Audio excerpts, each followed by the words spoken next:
Good morning, students. Today we are heading towards IRL equation. हम लोगों ने पिछली क्लास में मॉलिक्युलरिटी तक पढ़ लिया था। यहाँ पर मैं IRL इक्वेशंस पढ़ाऊंगा, लेकिन उससे पहले एक टॉपिक स्यूडो यूनिमॉलिक्यूलर रिएक्शंस पढ़ते हैं। उसके बाद हम लोग ऑर्डर ऑफ रिएक्शंस के IRL इक्वेशंस निकालना सीखें। तो सबसे पहला जो टॉपिक हम लोग पढ़ने जा रहे हैं उसका नाम है स्यूडो यूनिमॉलिक्यूलर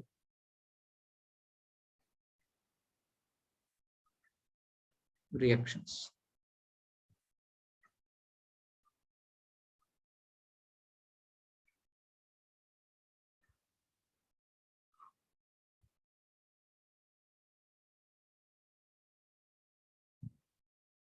हिंदी में कहते हैं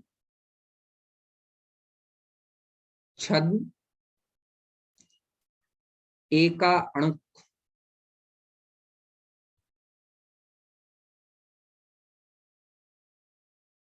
अभिक्रियाएं।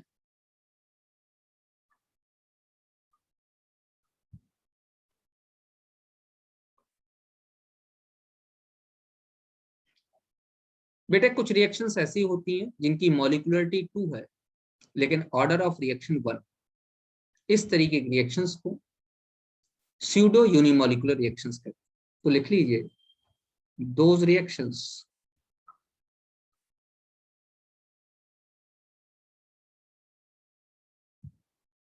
which have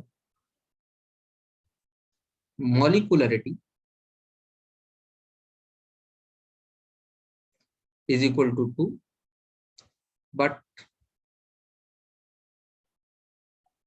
order of reaction is equal to 1 are known as pseudo unimolecular reaction। अब ऐसा क्यों होता? Because one of the reactant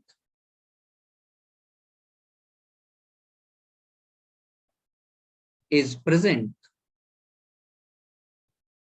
in axis। ध्यान दीजिए, कोई एक रिएक्टेंट एक्सिस में प्रेजेंट हो। मैं कहता हूं CH3COO C2H5 हाइड्रोलाइज हो जाए in presence of small amount of acid, क्या बना लेगा? CH3COOH plus C2H5OH। यहां बेटा वाटर और एसिड ये दोनों ही एक्सिस में प्रेजेंट है और इनका कंसंट्रेशन रेट लॉ इक्वेशन या दर नियम समीकरण को प्रभावित नहीं करेगा। अगर इसका रेट लॉ इक्वेशन लिखूं तो R बराबर आ जाएगा K concentration of CH3 COO C2H5 Easter की पावर 1 और H2O की पावर 0। तो यहां पे अगर मैं देखूं तो order of reaction is equal to 1। लेकिन इस रिएक्शन की अगर मैं मॉलिक्युलरिटी या आणविकता देखूं तो वो है 2। तो वाटर का कंसंट्रेशन इफेक्टिव नहीं है, क्योंकि वाटर जितना चाहिए उससे ज्यादा क्वांटिटी में, मतलब एक्सेस में प्रेजेंट। तो जब इसका कंसंट्रेशन रेट लॉ इक्वेशन को इफेक्ट नहीं करेगा तो यहां पर रेट लॉ इक्वेशन में H2O की पावर आ जाएगी 0।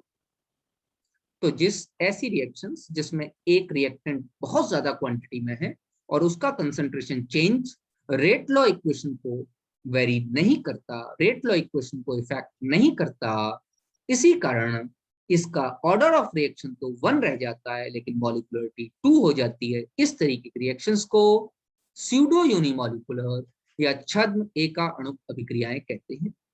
पहली ये एग्जाम्पल मैंने आपको बता दी, दूसरी और बताने जा रहा हूं, ध्यान दीजिए। दूसरी एग्जाम्पल है हमारे पास C12H22O11 सुक्रोज वाटर के साथ हाइड्रोलाइज होगा, बन जाएगा C6H12O6 प्लस C6H12O6। ये बन जाएगा बेटा ग्लूकोज और ये बन जाएगा बेटा फ्रक्टोज और ये है बेटा सुक्रोज। इसमें भी वाटर एक्सेस में प्रेजेंट है, तो R बराबर के कंसंट्रेशन ऑफ C12H22O11 का पावर 1 और H2O का पावर 0। तो इस केस में भी जो अभिक्रिया की कोटि है, ऑर्डर ऑफ रिएक्शन है, वो तो आ गई बेटा 1, और इस केस में जो मॉलिक्युलरिटी है वो आ गई बेटा 2। तो ऐसे केसेस जिसमें रिएक्शन की मॉलिक्युलरिटी 2 है लेकिन रिएक्शन जो ऑर्डर ऑफ रिएक्शन है वो क्या है, 1 है, इस ऐसी रिएक्शंस को स्यूडो यूनिमॉलिक्यूलर या छद्म एका अणु अभिक्रिया कहा जाता। ऐसा इसलिए होता है क्योंकि उनमें दो में से कोई एक ज्यादा क्वांटिटी में प्रेजेंट है, एक्सेस में प्रेजेंट है, और उसके कंसंट्रेशन चेंज का रेट लॉ इक्वेशन पे कोई फर्क नहीं पड़ा। ठीक है, आगे बढ़ो। ऑर्डर ऑफ रिएक्शंस में हम लोगों के कोर्स में जीरो ऑर्डर रिएक्शन और फर्स्ट ऑर्डर रिएक्शन का IRL इक्वेशंस है। तो सबसे पहले तो ऑर्डर ऑफ रिएक्शन के बारे में एक बात समझ लेनी चाहिए कि हमने एक इक्वेशन लिखी है कि R बराबर के कंसंट्रेशन ऑफ A की पावर अल्फा और B की पावर बीटा। तो हमारे पास order of reaction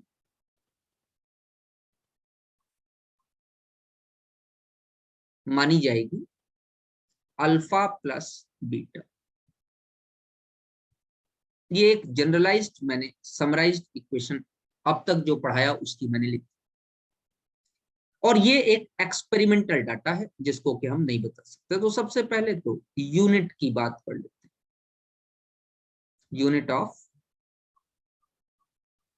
order of reaction, alpha और बीटा की वैल्यू 0 हो सकती है, प्लस हो सकती है, माइनस में हो सकती है, या फ्रैक्शन में हो सकती है। मैंने आपको बता दिया कि हमारे कोर्स में सिर्फ जीरो ऑर्डर और फर्स्ट ऑर्डर है, उसकी IRL पढ़ेंगे। जनरल पहले ऑर्डर ऑफ रिएक्शन की यूनिट की बात कर लेते हैं। बेटा R बराबर के, और अगर मैं सिर्फ एक रिएक्टेंट ले लूं तो A की पावर अल्फा की जगह मैं ले लेता हूं N, क्योंकि मैं जनरलाइज्ड यूनिट निकालना चाहता हूं, सामान्य यूनिट निकालना चाहता हूं जो सबके लिए काम। चलिए R के लिए मैं क्या लिख सकता हूं, माइनस DA बाई DT बराबर K into A to the power N। और यहां पर जैसे मैंने ऊपर बताया अल्फा प्लस बीटा, तो यहां पर भी N बराबर क्या है, ऑर्डर ऑफ रिएक्शन, रिएक्शन की कोटि, अभिक्रिया की कोटि। बेटा DA बाई DT क्या है, कंसंट्रेशन बाई टाइम, यही तो रेट को कहेंगे, कंसंट्रेशन बाई टाइम। तो ऊपर क्या है, कंसंट्रेशन की पावर 1 अपॉन टाइम, इसकी पावर 1 ही is equal to K। A क्या है, कंसंट्रेशन, कंसंट्रेशन की पावर N। तो अब K की यूनिट निकाल लो, K बराबर आ जाएगा कंसंट्रेशन की पावर 1 माइनस N और टाइम की पावर -1। कंसंट्रेशन क्या है, मोल पर लीटर। तो अब एक दो मैं निकाल के दिखा देता हूं आपको। एक ये जनरलाइज्ड इक्वेशन मैंने आपको बता दी कि अगर किसी की भी रिएक्शन की ऑर्डर निकालनी, एन की value, order of reaction N की वैल्यू रखो, आपको यूनिट मिल जाएगी। देखिए जरा ध्यान से, मैं बेटे जीरो ऑर्डर और फर्स्ट ऑर्डर की ही बात कर लेता हूं जो कि हमारे कोर्स में है। तो चलिए बात करते हैं number first, zero order reaction. Zero order reaction, इसका मतलब क्या होगा? मतलब हो गया एन की वैल्यू जीरो, तो इसका मतलब क्या हो गया, के की वैल्यू क्या हो जाएगी, के की यूनिट मतलब कंसंट्रेशन, कंसंट्रेशन की पावर 1 और टाइम की पावर माइनस। कंसंट्रेशन क्या होता है, मोल पर लीटर, तो ये हो जाएगा मोल पर लीटर, मतलब लीटर इनवर्स। और टाइम क्या है, सेकंड में हो सकता है, सेकंड का -1। टाइम किसी में भी ले सकते हो आप, सेकंड में ले सकते हो, मिनट में ले सकते हो, किसी में ले सकते हो। अच्छा, फर्स्ट ऑर्डर की निकाल लीजिए बेटा, फर्स्ट ऑर्डर रिएक्शन, इसकी यूनिट निकाल लीजिए बेटे, एन की वैल्यू क्या है 1, तो के की वैल्यू क्या हो जाएगी अपने आप बताइए, कंसंट्रेशन की पावर बताइए 1 - 1 0, टाइम की पावर माइनस, कंसंट्रेशन की पावर 0, किसी की पावर 0 1 के बराबर होती है, तो के की यूनिट क्या हो जाएगी, टाइम इनवर्स। मैं सेकंड इनवर्स, मिनट इनवर्स ये सब यूज कर सकता हूं।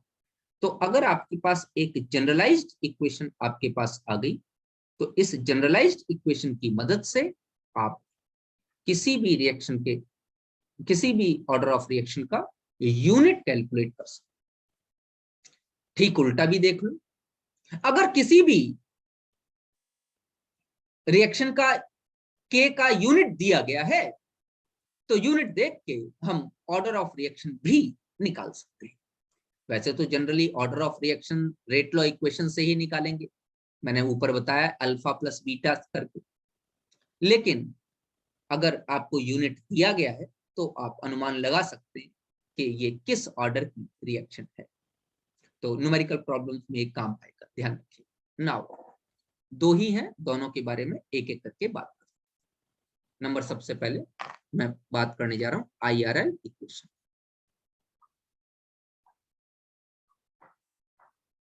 इंटीग्रेटेड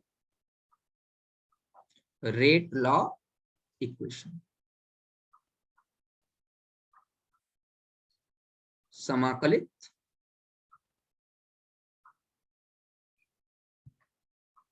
दर नियम समीकरण। ठीक है, छोटे में मैं कह रहा हूं IRL इक्वेशन। चलिए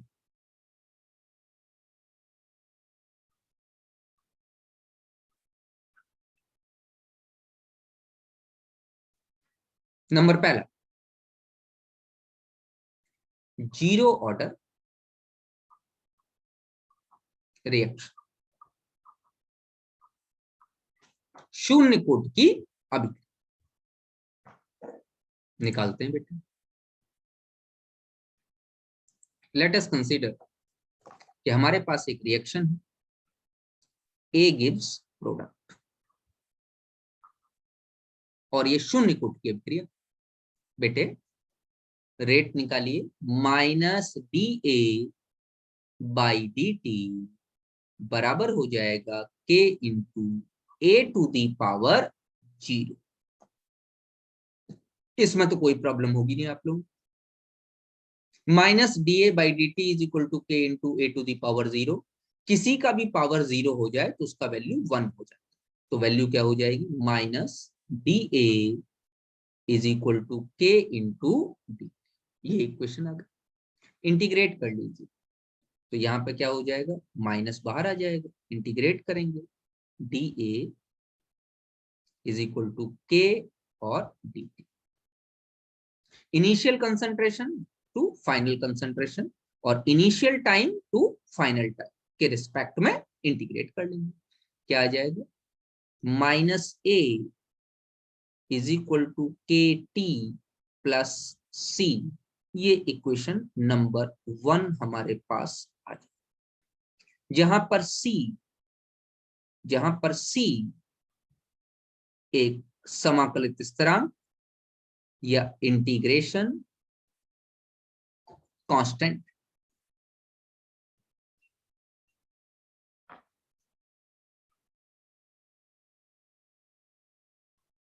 आगे देखिए, if t is equal to 0, अभिक्रिया शुरू नहीं हुई, रिएक्शन हैज नॉट स्टार्ट, उस समय ए का concentration initial concentration A not के बराबर। तो जरा इस इक्वेशन नंबर 1, इक्वेशन नंबर जो 1 हमने बनाई उसमें रखिए, टी का वैल्यू 0 रख दें, तो minus A naught is equal to C आ जाए। अब सी का value equation number 1, putting this value in equation number, रख दो बेटा इक्वेशन नंबर 1, क्या हो जाएगा, minus A is equal to K T minus A naught, A naught को उधर ले आओ बेटा, वैल्यू आ जाएगा A not minus A is equal to K T. हम और चेंज कर सकते हैं, एक तो ये इक्वेशन आपके पास बन गया,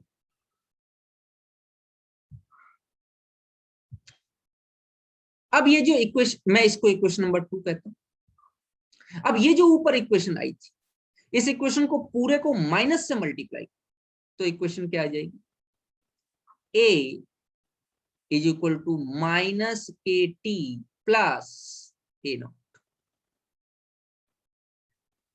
ये भी एक इक्वेशन आ जाएगी हमारे पास।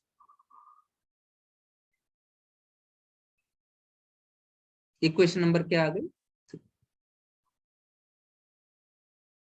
तो ये 3, ये वाली भी एक इक्वेशन देख सकते हैं, ये भी IRL इक्वेशन है। तो ये जो लास्ट में 3 निकल गई, इनमें से कोई भी इक्वेशन IRL इक्वेशन की तरीके से हम लोग देख सकते हैं। इक्वेशन नंबर 3 है, A is equal to concentration of A is equal to A not minus के टी या के टी माइनस के टी प्लस ए। जरा इस इक्वेशन को सेकंड पेज में देखते हैं, A इज इक्वल टू, ध्यान देना, A is equal to minus के टी प्लस ए नॉट, यही तो इक्वेशन हमारे पास आई। It is a straight line equation, y is equal to mx plus c। जरा बेटा यहां पर हम लोग एक ग्राफ खींच लेते हैं y और x के बीच, यहां पर क्या कंसंट्रेशन है a और x क्या है, टाइम t, तो ये क्या हो जाएगा, निगेटिव स्लोप हमारे पास डेवलप हो जाएगा। समझ में आता गई, इसका ये जो पॉइंट है जिसको इंटरसेप्ट भी कहते हैं, ये पॉइंट क्या दिखाएगा, ए नॉट, और इसका जो स्लोप है वो स्लोप हमको क्या दिखाएगा, minus A, that is equal to slope of the curve, curve का स्लोप, निगेटिव स्लोप दिखाई दे रहा है, ठीक। अगर मैं जीरो ऑर्डर के लिए एक ग्राफ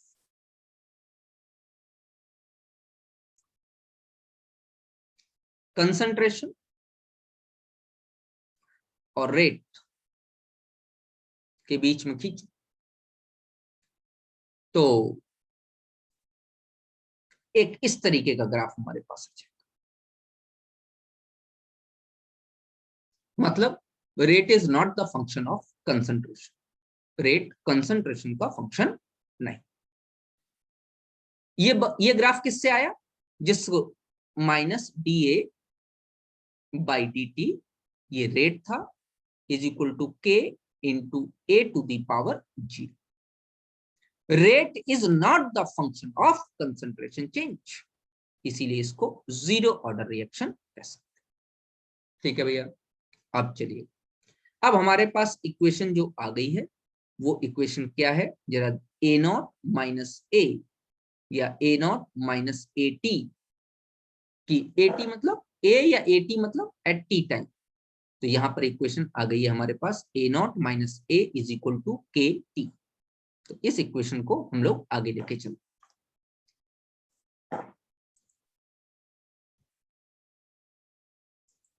वी हैव क्या है, वी हैव हमारे पास क्या,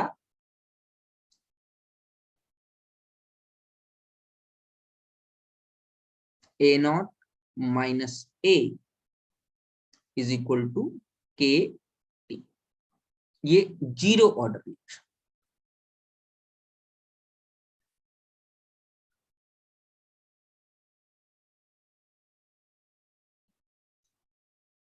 हम जो नया कैलकुलेट करने जा रहे हैं वो है calculation of half life period.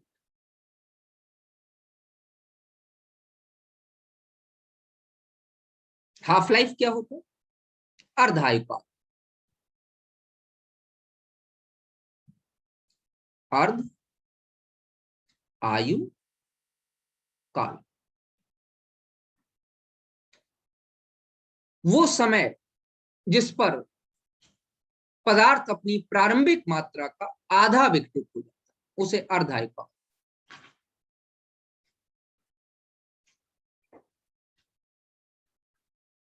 The time in which the concentration of the reactant becomes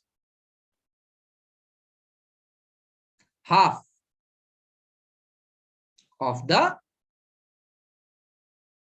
initial value is equal to t half। तो हम t half या t 50% कैलकुलेट करना चाहते हैं। चलो बच्चों, t half कैलकुलेट। बेटा if t is equal to t half, तो a t या a t टाइम बाद, t half टाइम बाद a कितना बच जाएगा, ए नॉट बाई टू, इतना ही तो बच जाएगा। इनिशियल कंसंट्रेशन का आधा यहां रख दो इस इक्वेशन में। तो वैल्यू है हमारे पास A not minus A is equal to K T. A naught की जगह तो ए नॉट बना रहेगा, ए की जगह क्या आ जाएगा, ए नॉट बाई टू, और टी की जगह क्या आ जाएगा, टी हाफ। ये माइनस करो बेटा, वन में से वन बाई टू माइनस कर रहे हो तो वन बाई टू बच जाएगा। क्या बन जाएगा, ए नॉट बाई टू के is equal to t half. This is the half life period.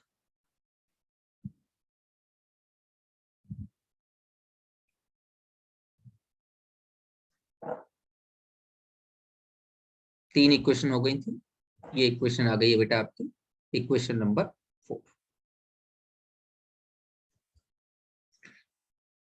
T half is equal to A naught by two K. यहां से प्रॉपरली मालूम चल रहा है कि T half is directly proportional to initial concentration A naught. इसका मतलब half life of zero order reaction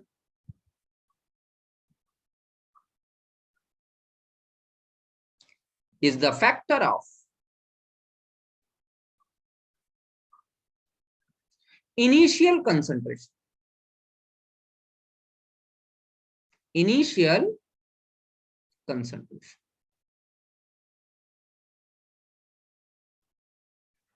zero order reaction का जो हाफ लाइफ हो वो इनिशियल कंसंट्रेशन के डायरेक्टली प्रोपोर्शनल। इसका मतलब इनिशियल कंसंट्रेशन पर डिपेंड कर जीरो ऑर्डर रिएक्शन का अर्धायुकाल प्रारंभिक मात्रा पर निर्भर कर। चलिए, ये हो गया पॉइंट नंबर 2। तो हमने IRL इक्वेशन कैलकुलेट कर ली और हाफ लाइफ पीरियड कैलकुलेट कर। अच्छा, next, third,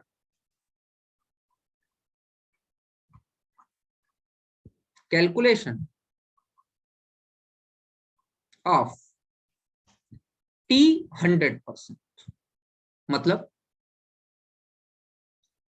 T 100% is equal to time in which reaction is completed। वो समय जिस पर अभिक्रिया पूर्ण हो जाए। तो इसका मतलब if T is equal to T 100%, मान लो T is equal to T 100%, तो इसका क्या मतलब, वो कुछ भी नहीं बचा। A का वैल्यू क्या हो गया, 0। हमारे पास कुछ भी नहीं बचा।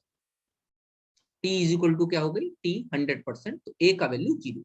तो सीधी सीधी बात है, हमारे पास फॉर्मूला था A0 minus A is equal to KT। We have, यही तो फॉर्मूला।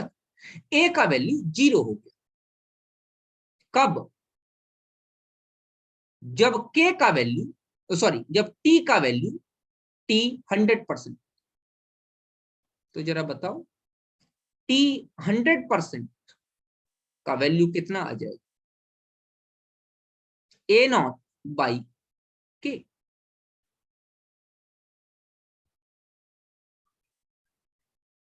इक्वेशन नंबर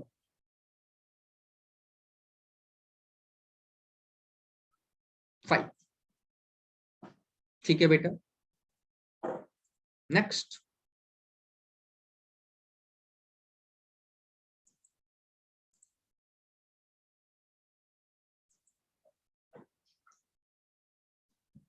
एक चीज और निकाल लेते हैं।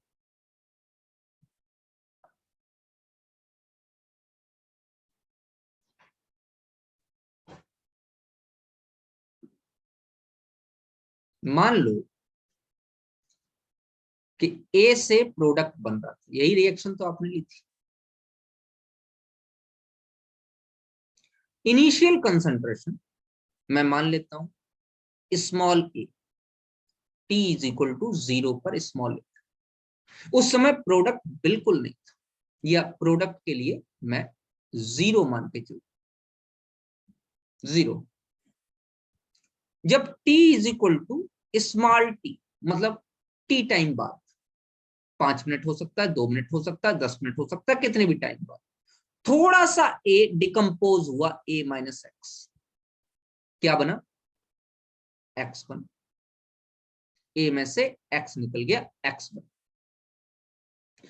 तो ये जो x है, डिकम्पोज्ड अमाउंट, इसकी वैल्यू कैलकुलेट कर लो। तो यहां पर हम लिखते हैं कैलकुलेशन ऑफ x। x क्या है, विघटित मात्रा, डिकम्पोज्ड अमाउंट, टी टाइम में कितना अमाउंट डिकम्पोज हो चुका है।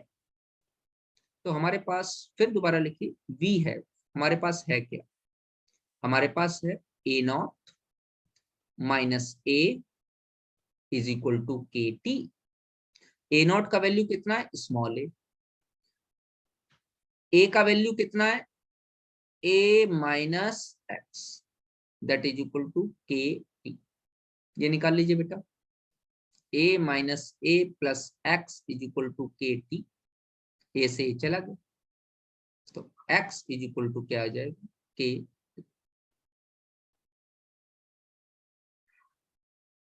This is equation number 6। ये 6 टाइप से आपसे जीरो ऑर्डर रिएक्शन की बात पूछी जा सकती।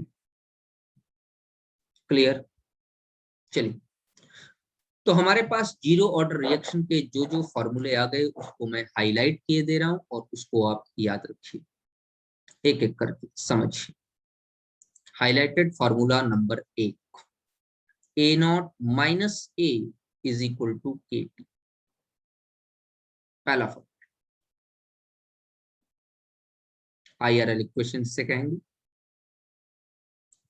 दूसरा फॉर्मूला ए बराबर ए नॉट माइनस के टी, ए रेस्ट अमाउंट बची हुई मात्रा, ए नॉट इनिशियल अमाउंट प्रारंभिक मात्रा, के रेट कांस्टेंट है और टी आपके पास टाइम।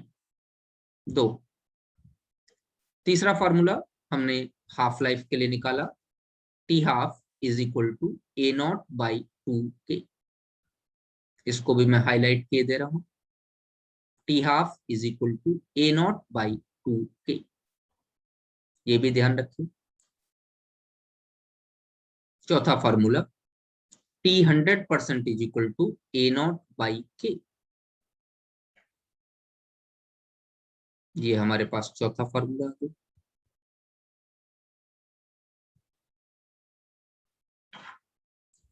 पांचवा फॉर्मूला कैलकुलेशन ऑफ एक्स में X is equal to K T,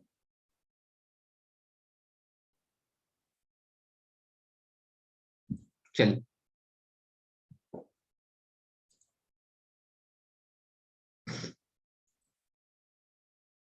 तो हम यह लिख सकते हैं, for zero order reaction A gives product, अगर ऐसी रिएक्शन है तो पहला formula A not minus A T time बाद कितना अमाउंट बचा is equal to K T. दूसरा formula T half is equal to A naught by 2k। तीसरा formula T 100% is equal to A naught initial concentration by K, और चौथा formula x is equal to K T. चलिए भैया, अगर मैं आपसे एक छोटा सा क्वेश्चन कर लूं, अगर आपको ये चारों फॉर्मूले याद है तो ये क्वेश्चन काफी आसान है। जैसे मैं क्वेश्चन कर लूं 3a gives product is a zero order reaction,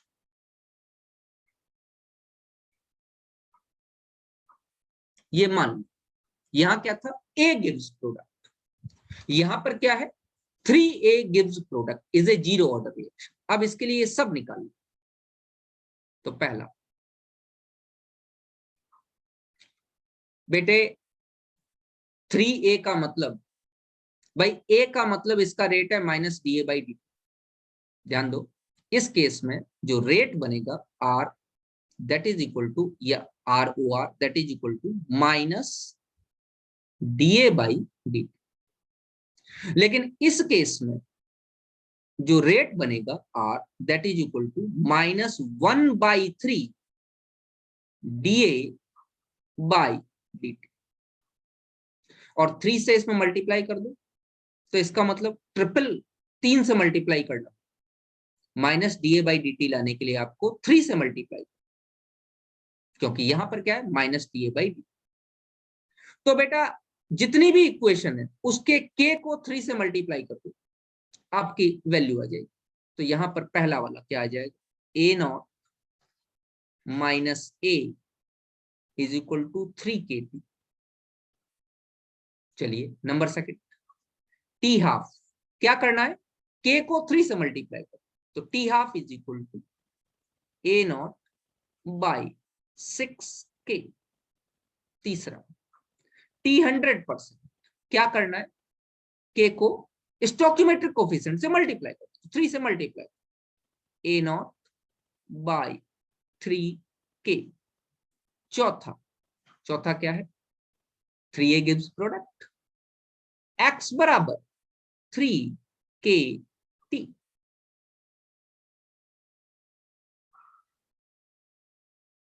These are the small calculations based on zero order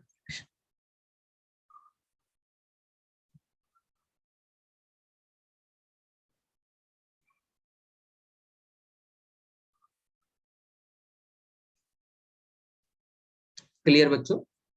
चलिए अब हम लोग आगे बढ़ते हैं फर्स्ट ऑर्डर रिएक्शन की तरफ। हम लोग फर्स्ट ऑर्डर रिएक्शन की बात,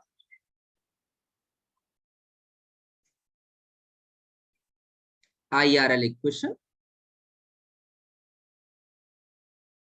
फॉर फर्स्ट ऑर्डर रिएक्शन।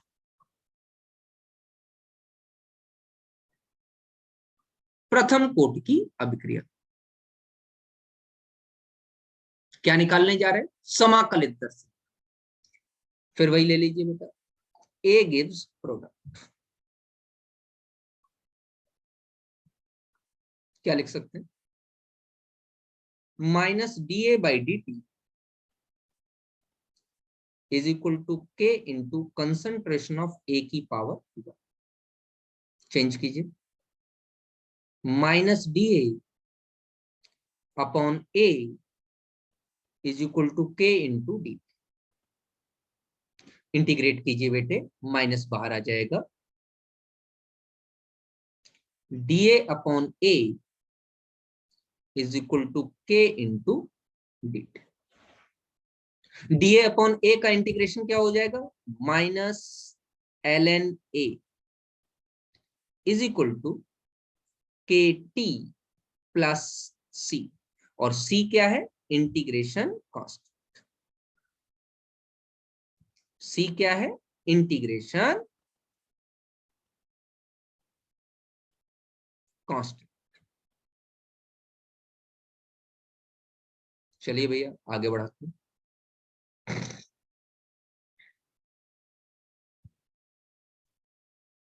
देखिए जरा ध्यान से, if T is equal to 0, तो A is equal to initial concentration A naught, जरा यहां रखो, तो वैल्यू आ जाएगी minus ln A naught is equal to C, और ये इक्वेशन नंबर आपका 1 बन गया। इस C की वैल्यू को इक्वेशन नंबर 1 में रखो, रख दीजिए, माइनस ln A बराबर KT माइनस ln A, रख दिया। ठीक है, इसको इधर ले आइए, ln A naught minus ln A is equal to KT, ln A naught upon A is equal to KT। एक इक्वेशन ये है आपके सामने,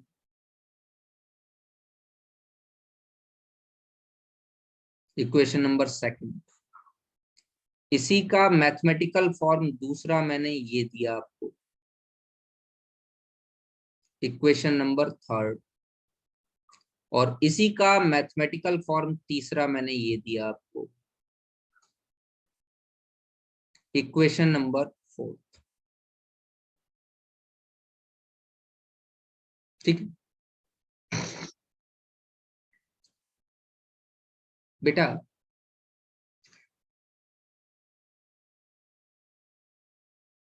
इसको इस तरीके से लिख लीजिए, K is equal to 1/T ln A naught by A, ये इसका चौथा मैथमेटिकल फॉर्म मैंने आपको बताया, सॉरी ये अब फिफ्थ। हाँ मैथमेटिकल फॉर्म तो ये चार ही, ये वाले IRL इक्वेशन को। और अगर आप ln को log में चेंज करना चाहते हो तो आप जानते हो 2.303 से मल्टीप्लाई करना पड़ेगा, तो एक इक्वेशन और बन सकती है। आगे बनाता हूं, एक इक्वेशन और बन जाएगी कि K is equal to 2.303/T log A naught upon A, also A gives product था ना रिएक्शन, एक इक्वेशन ये बन गई।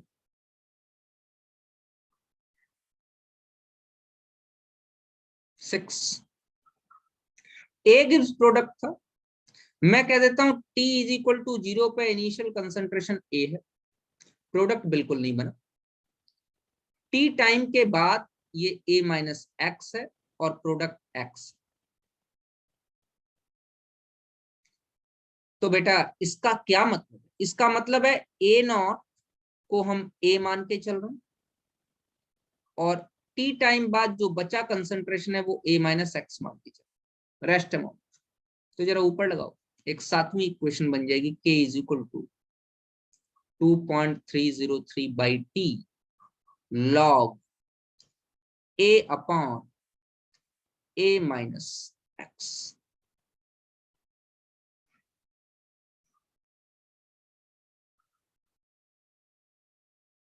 ये इक्वेशन नंबर 7 बन गई। अभी तो और मैथमेटिकल इसके फॉर्म है जो कि आपको बदलने पड़ेंगे, एक एक मैं सिखा रहा हूं, बदलते जाए। आपके पास इक्वेशन है ये minus, equation number second, minus L N A is equal to K T minus L N A naught. तो आपके पास है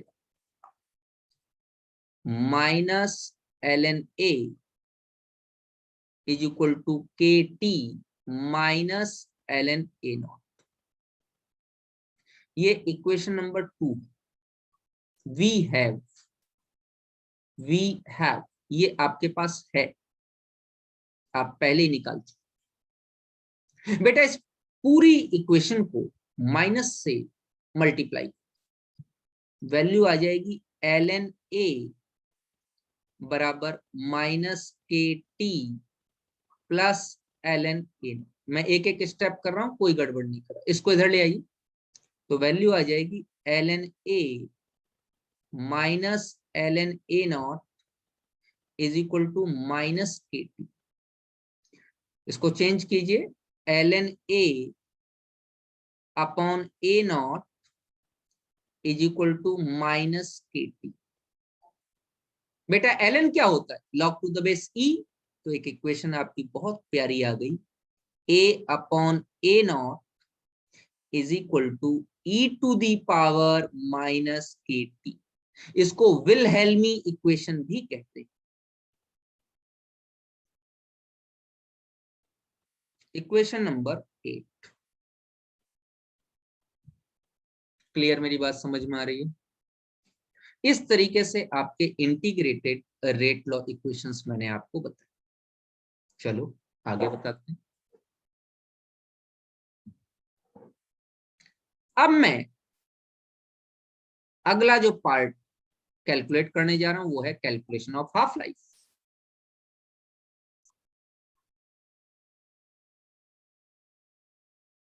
calculation of T half life. अगर मैं हाफ लाइफ की बात करूं मेरे बच्चे, तो अगर t is equal to T half हो जाए तो a minus x is equal to a by 2 हो जाएगा, रेस्ट अमाउंट। और वी हैव हमारे पास है, वी हैव क्या?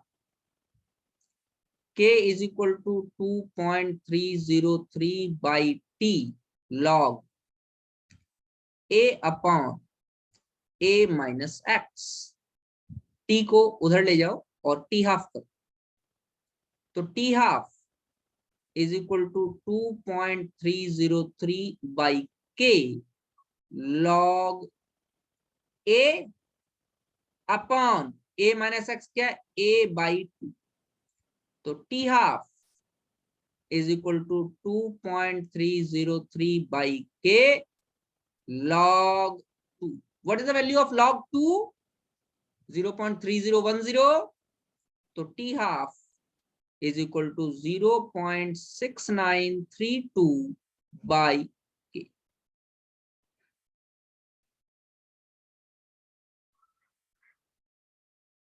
अच्छा, और कोई तरीका? हाँ, मैथमेटिकल चेंज हैं जितने भी हैं,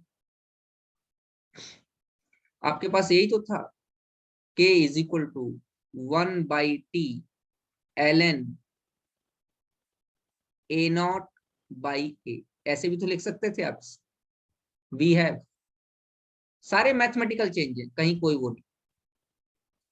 टी हाफ ले लो, तो T half is equal to 1/k ln a0 upon a की वैल्यू कितनी हो जाएगी, a0/2। तो मैं क्या कह सकता हूं, T half is equal to ln 2 upon k, ln के लिए हम ले सकते हैं। यहां हमको दिखाई दे रहा है कि टी हाफ के केस में इनिशियल कंसंट्रेशन का कोई यूज नहीं है, तो इसका मतलब फर्स्ट ऑर्डर रिएक्शन का हाफ लाइफ इनिशियल कंसंट्रेशन का फंक्शन नहीं है। thus we can say that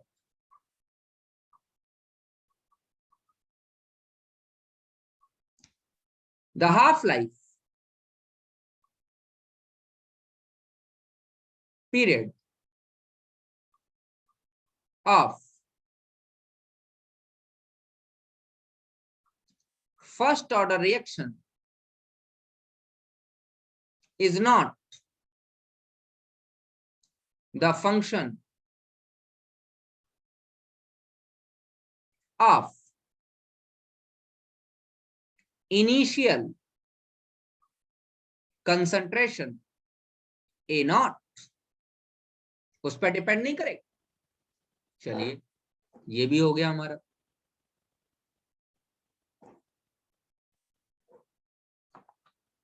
third point है कैलकुलेशन ऑफ टी 100%। चलिए भैया बात करते हैं। If T is equal to T 100%, तो रिएक्शन कंप्लीटेड। इसका मतलब a minus x is equal to 0, कुछ भी नहीं बचा।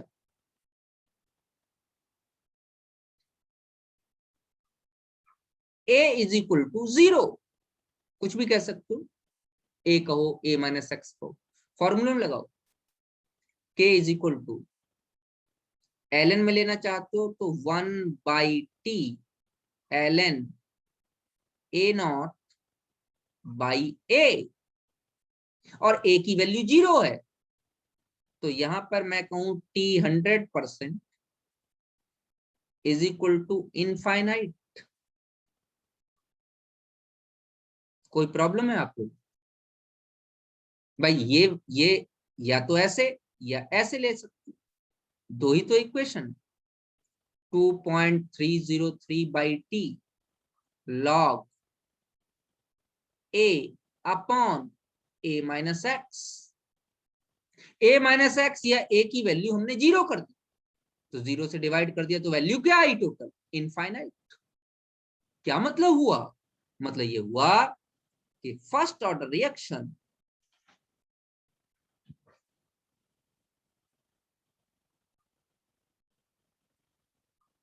does not completed in a finite time। प्रथम कोट की अभिक्रिया एक निश्चित समय अंतराल में पूरी नहीं हो सकती। कितना समय चाहिए? अनंत समय चाहिए। इसीलिए तो हिरोशिमा नागासाकी पर परमाणु बम आपने गिरा दिया, और उसके बाद जो है आज तक क्या, आगे हजारों साल तक वहां कुछ भी नहीं हो सकता। जितनी भी रेडियो एक्टिव रिएक्शन सारी first order reaction infinite time तक चलेगी। इसीलिए न्यूक्लियर वार से लोग डरते हैं कि नहीं भाई, एक बार कर तो दिया, लेकिन उसका परिणाम हमें इनफाइनाइट टाइम तक भुगतना पड़ेगा, उसको आप रोक नहीं पाओगे। चलिए भैया आगे की बात कर लेते हैं। कैलकुलेशन ऑफ एक्स,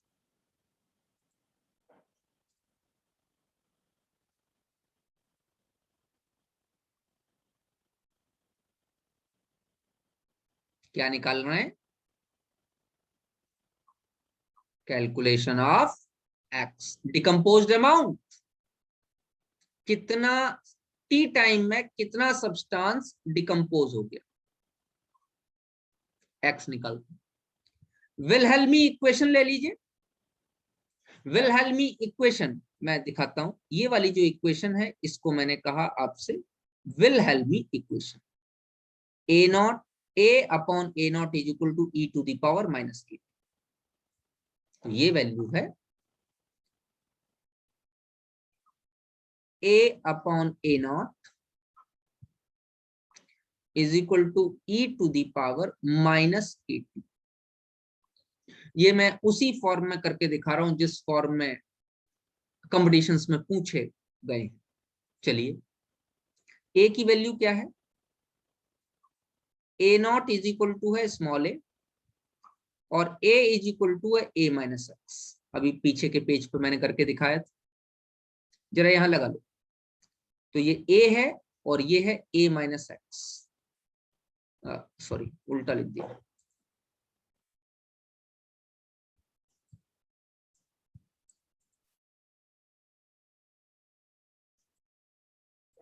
ये वाला हमारे पास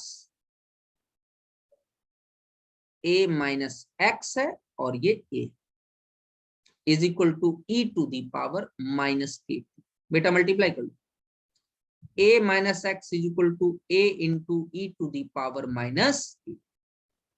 जरा एक्स ले आओ, तो x is equal to A minus A into e to the power minus. चलिए, x बराबर क्या आ जाएगा, a कॉमन ले लो, 1 minus E to the power minus के टी। ये क्वेश्चन में पूछा गया था आपके एग्जाम में कि ये क्या रिप्रेजेंट कर रहा है, तो it is representing first order reaction. दोबारा से मैं आप लोगों को वो पॉइंट्स हाईलाइट कराए दे रहा हूं जो फर्स्ट ऑर्डर रिएक्शन में इंपॉर्टेंट हैं।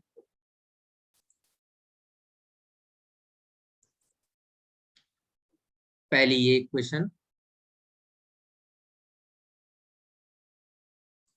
दूसरी ये इक्वेशन,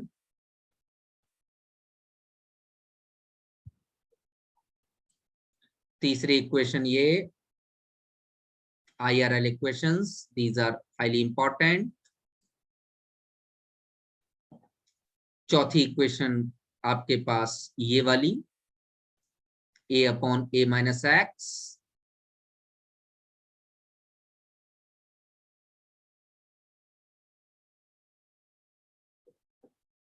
पांचवी इक्वेशन विलहेल्मी इक्वेशन, एक highly important point in the first order reaction. थोड़ा सा मैथमेटिक्स लग रहा है, e टू दी पावर में चेंज किया गया है।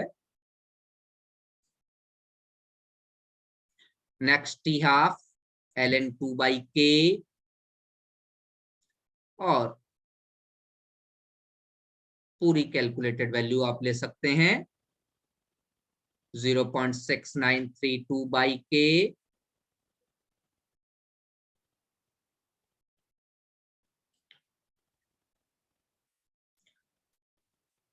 T 100% is equal to infinite, ये आप ले सकते हैं। और x इज इक्वल टू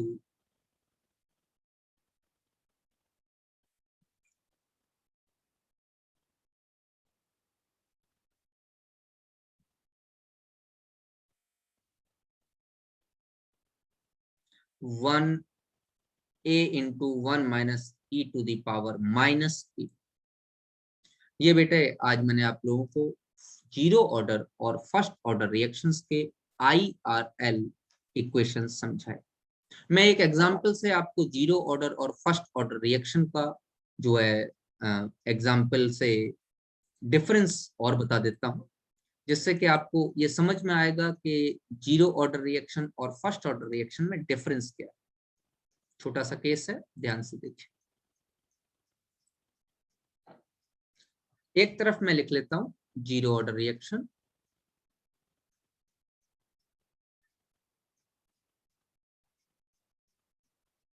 शून्य कोटि की अभिक्रिया, एक तरफ मैं लिख लेता हूं first order reaction.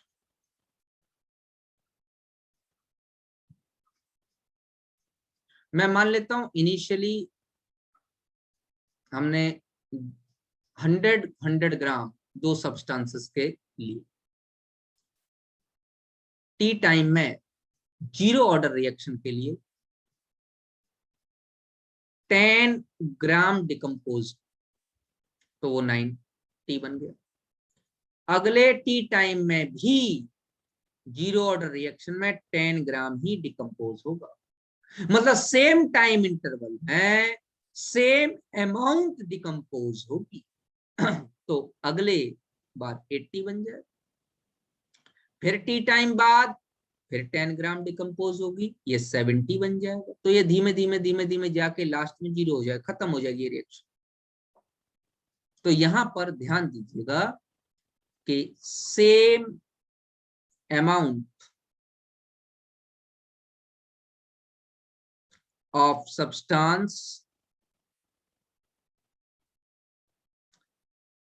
is decomposed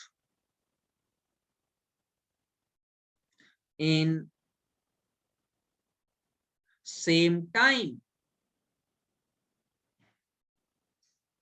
अच्छा, फर्स्ट ऑर्डर रिएक्शन क्या होगा?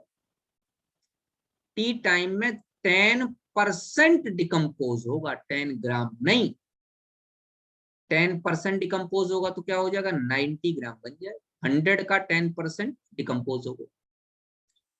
फिर टी टाइम में दोबारा 10% ही डिकम्पोज होगा, किसका? 90। तो 90 का 10% कितना होगा? 9। तो 90 का 10% डिकम्पोज हो गया, बचा 81 ग्राम। फिर टी टाइम में क्या होगा बेटा? 10% ही डिकम्पोज होगा। ध्यान दो, यहाँ 10% 10 ग्राम है, यहाँ 10% 9 ग्राम है, यहाँ 10% 8.1 ग्राम है। तो जो डिकम्पोज अमाउंट है वो सेम नहीं है। टी टाइम सेम टाइम में सेम अमाउंट डिकम्पोज नहीं हो रही, सेम परसेंटेज डिकम्पोजिशन हो रहा। तो यहां लिखना कि same percentage decomposition in same time, amount नहीं। इसलिए ये रिएक्शन इनफाइनाइट टाइम तक कभी भी खत्म नहीं होगी, ये चलती रहेगी। तो अगर जीरो ऑर्डर रिएक्शन है तो same percentage decomposed in same time, और अगर sorry first order reaction same percentage decomposed in same time, और अगर जीरो ऑर्डर रिएक्शन है तो same amount decomposed in same time. मतलब टी टाइम में हर बार 10 ग्राम डिकम्पोज होगा, और फर्स्ट ऑर्डर रिएक्शन में टी टाइम में हर बार 10% डिकम्पोज होगा, 10% खर्च होगा पहले वाले। ये इन दोनों में डिफरेंस है, फर्स्ट ऑर्डर रिएक्शन और जीरो ऑर्डर रिएक्शन। ये मैंने आज आप लोगों को फर्स्ट ऑर्डर और जीरो ऑर्डर का आईआरएल इक्वेशन आप लोगों को समझाया। मिलता हूं आपसे बेटा नेक्स्ट अपने लेक्चर में, जिसमें हम केमिकल काइनेटिक्स में फर्स्ट ऑर्डर के बारे में कुछ थोड़ी बहुत बातें और करेंगे, रेट लॉ इक्वेशन के बारे में थोड़ी बहुत बात करेंगे, 2-4 न्यूमेरिकल्स करेंगे, और फिर आगे बढ़ेंगे हम लोग आर्रहिनियस इक्वेशन की तरफ। तब तक खुश रहिए, तैयारी कीजिए, अपना ख्याल रखिए।